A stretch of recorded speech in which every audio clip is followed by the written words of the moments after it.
Yo, what is going on, guys? Max here with a brand new video, and today we are talking about the best sniper build that I have found personally for my character, and maybe you will find so as well for yours, or maybe you can take some aspects from mine and add it into your own. So I will be breaking it down into 5 different sections. Number 1 being clothing. Clothing is going to be very important for this, especially if you're going for a stealth sniper build. 2 is going to be the food that you carry. Now, food is always going to be important no matter the character, but I feel like it's going to be much more important if you're trying to be a sniper and you're trying to stake out positions and really get a head start on everybody else and watch over certain areas. Number 3 will go secondary weapon / melee. That's going to be, your pistols or your hatchets, things of that nature. Number 4 is going to be the primary, so of course just sniper itself and which ones I do recommend, which ones I don't recommend.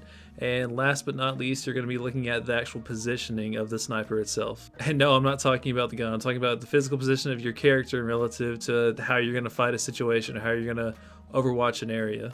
So number 1, of course, is going to be clothing. Now, clothing is extremely important for a sniper. Ghillie suits will always be number 1. They will always be the best option that you can get, but there are some other outstanding choices that you can make whenever you are trying to clothe your sniper, and really ones that will put you in a great situation going forward. Obviously, the first thing is don't pick anything bright and flashy, so no neon green or yellow, no bright colors. You want to stick to very dark colors. You want to match them with your surroundings. So if you're going to be posted up in a building, grays and blacks will be just fine, of course. Really think about the room you're going to be in and if you'll be able to easily be spotted, of course. If you're going to be outside in the trees, you can always pick camouflage. They have the hunter's jacket or any of the camos for the army bases. But really matching the clothing to the environment will be very, very key for your survival, as it's going to be pretty obvious if you're a ghillie suit and you're just standing in a window. You're not going to be a bush in a window. I say that, but there are still some DAYZ glitches where that will happen, so maybe that doesn't matter too much, but that's just my opinion. Number 2 is food. Food is extremely important in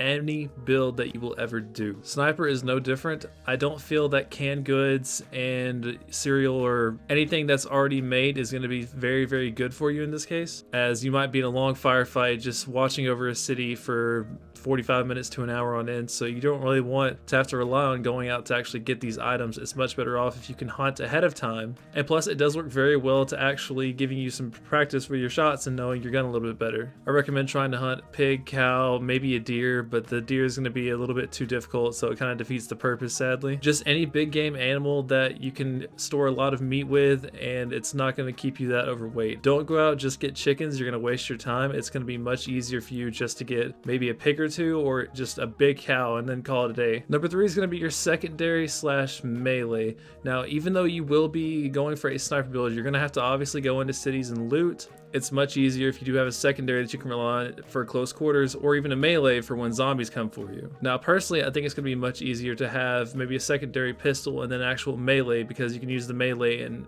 multiple different instances. Like, let's say for the melee you're carrying around the splitting axe, you can obviously use it for chopping up firewood, and you're going to have it for multiple purposes besides just killing zombies. But if you use just a pistol with a silencer, you're not going to have that much fun just trying to get firewood with just your hands, especially if you keep cutting yourself because you don't have any gloves on. So I do recommend more than likely a splitting axe with something like a pistol. SMG, if you want to go a little bit heavier, it's not bad at all, but I highly do recommend putting a suppressor on either one of these. Even if you're not going for a stealthy sniper build, it's always just good just to be a little quieter.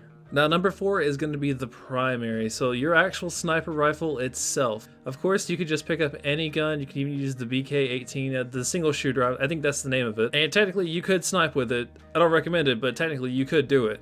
So the 3 guns I'm going to recommend for anyone, and you could easily go onto any server and find these 3 guns no matter where, is going to be the Tundra, the SKS, and the Mosin. There are probably better snipers out there, but these are going to be the most consistent ones that you'll be able to find pretty easily, so you don't have to go looking all over the place or even the hardest places to find just to get them. Usually you'll find the Mosin in most houses whenever you get near Starry or Novi. The SK you might have to find at a military base, but you can still find it at the military checkpoints, which are going to be all over the place. And lastly, for the Tundra, you'll see the Tundra in mostly campsites, which is pretty easy to find once again, or even the actual hunter's nest that you see just standing out like a deer stand. Of course, these are going to be the better ones is you can just throw a scope on it and you're done. You have to do some zeroing in, but that's it. There's your sniper there. You can put water ball suppressors on if you want to, but you don't necessarily need to. If you're good with your shots, you're not gonna need it. Those are my 3 favorite snipers that I like to run. There probably are better ones, like I said, but these are gonna be the easiest ones to get, and you don't have to put in too much time and effort just to actually make it work. Lastly, it's the most underrated thing I see for anyone that tries to snipe in DayZ, and that's positioning. Positioning is so key, and the fact that it's so overlooked is a crime in and of itself. If you've already been engaging with someone, they know your position. You don't just stand there. You need to flank away, figure out what you're gonna do, and attack from there, because they're gonna be coming for you, or if not, they already know where you are. They can just watch it.